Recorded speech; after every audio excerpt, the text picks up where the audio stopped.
Olá, pessoal! Para quem não me conhece, eu sou Cláudio Saldanha e estou aqui hoje para te ajudar mais uma vez nos seus processos na área de gestão de pessoas, departamento pessoal, relação de emprego. Vamos falar hoje sobre um assunto muito importante. Muitos trabalhadores perguntam, questionam se todo atestado abona a ausência. Você tem vários tipos de atestado por situações que acontecem aí no cotidiano dos trabalhadores. Você tem o atestado médico para uma ausência, por uma questão de saúde, você tem um atestado de comparecimento que comprova que o trabalhador compareceu a uma clínica, um hospital, uma UPA, né, que é aquelas unidades de atendimento que tem nas cidades aí. E aí você tem atestados também de exames que o trabalhador fez, atestados também de doação de sangue. Então, vamos entender, todo atestado abona ausência? Não, nem todo atestado abona ausência.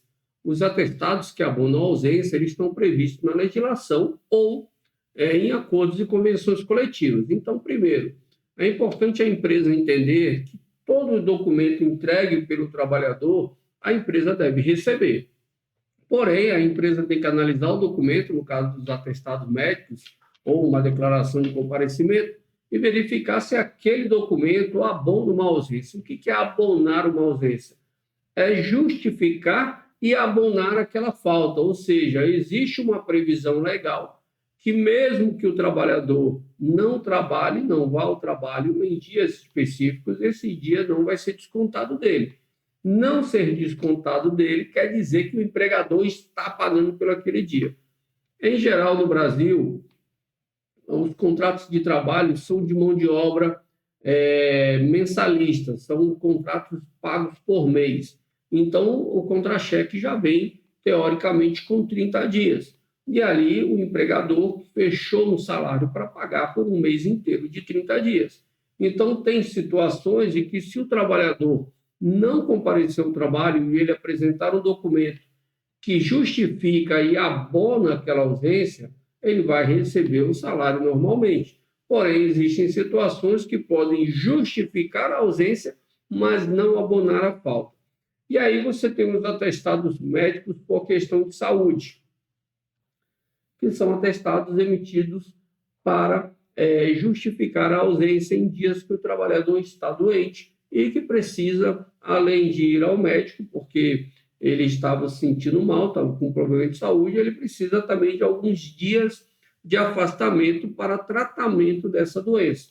Então, a previsão desse atestado médico não está na CLT, está na Lei 605 de 49, que fala de descanso semanal remunerado, e ela coloca lá a questão do atestado, ok? Então, um atestado médico dizendo que o trabalhador está doente e precisa de tratamento, precisa de dias para se tratar, ele é emitido por um médico e ele tem uma informação muito importante, que é a indicação dos dias de ausência e do CID, que é o Código Internacional de Doenças, ou Classificação Internacional de Doenças. Beleza. Existem situações que o trabalhador vai entregar para a empresa um atestado de comparecimento ou uma declaração de comparecimento. Essa declaração de comparecimento, em algumas situações, ela pode até abonar a ausência, ok? Então, veja aqui, por exemplo, nós temos aqui na CLT o artigo 473, que traz, em geral, esses dias que o trabalhador pode não comparecer ao trabalho sem prejuízo do salário. Então, aqui ele começa no inciso primeiro falando de dias, de 2 dias em caso de falecimento de cônjuge, ascendente ou descendente, 3 dias em caso de casamento, ok? O casamento ele é oficializado no casamento oficial. Então, o casamento religioso, não é? Ele não está previsto na legislação, tá? E aí pode até acontecer do trabalhador pedir que essa ausência seja no casamento religioso, mas ele não pode pedir esse mais 3 dias no casamento lá no cartório, ok? Você tem os 5 dias aqui pelo nascimento do filho, ok? Você vai ter lá a certidão de nascimento, que comprova esse nascimento do filho, 5 dias, no caso do pai. E aqui você tem, começam os atestados ou declarações. Por um dia em cada 12 meses, em caso de doação voluntária de sangue. Então, o trabalhador vai doar sangue, a cada 12 meses ele tem direito a um dia de ausência para isso, no dia que ele foi doar o sangue. Não é o mais comum, tá? Então, ele vai entregar um documento que comprova que ele esteve doando sangue naquele dia, tá? E aí você tem aqui embaixo, mais um documento que é não é esse aqui não, desculpa. Vai ser aqui embaixo. O inciso 10. Pelo tempo necessário para acompanhar sua esposa ou companheira em até 6 consultas médicas ou exames complementares durante o período de gravidez. Isso aqui é coisa recente, 2022. Então, nesse caso, não haverá um atestado médico, haverá um atestado de acompanhante ou de comparecimento para acompanhar a esposa ou companheira.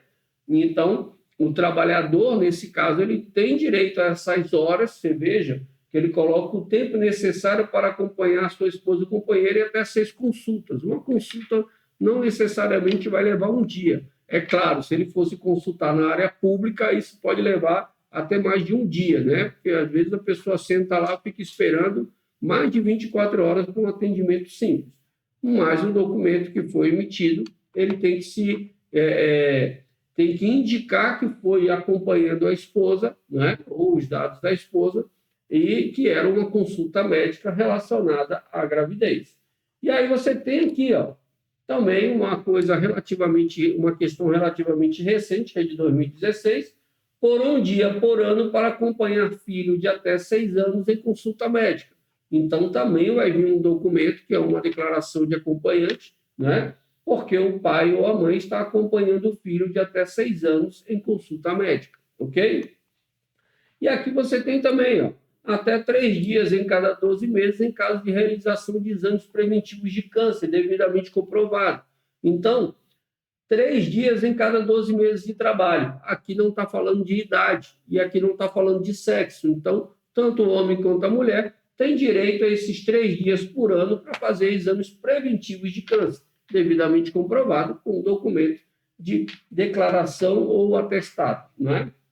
Então, você tem situações em que não são necessariamente atestados médicos por o empregado estar com problema de saúde, mas são situações que a legislação prevê que o trabalhador ou a trabalhadora tem direito àqueles dias de ausência e que não haverá prejuízo no salário, ou seja, ele vai receber o pagamento pelos dias, ok? E não vai perder o descanso semanal remunerado, porque para ter direito ao descanso semanal remunerado, ele tem que trabalhar a semana completa. E se a ausência foi justificada, isso não vai acarretar em considerar que a semana não foi completa. Ok? Então, fique atento que nem todo atestado abona a ausência. Mas ele entregou um atestado que está acompanhando um filho de 10 anos, não é? Ok? Não abonou a ausência, mas justificou a ausência.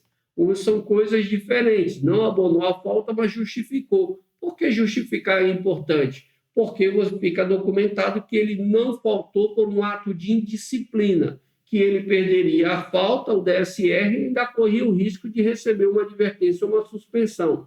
Então, é importante que o empregado entenda, que o trabalhador entenda, que a empresa ela tem a obrigação de pagar pelos dias trabalhados. Existem exceções, que são essas previstas na legislação, algumas delas eu descrevi aqui para vocês, em que a empresa paga mesmo o empregado estando ausente. Mas, em geral, o pagamento do trabalhador é pelo serviço prestado e não por ele se ausentar por questões particulares, ok? Então, era isso que eu tinha para passar para vocês. Um abraço a todos e não se esqueçam, aqui na Staff Cursos você se forma em especialista em departamento pessoal e social. Aqui o seu sucesso é garantido. Vem com a gente e vem para o sucesso. Um abraço.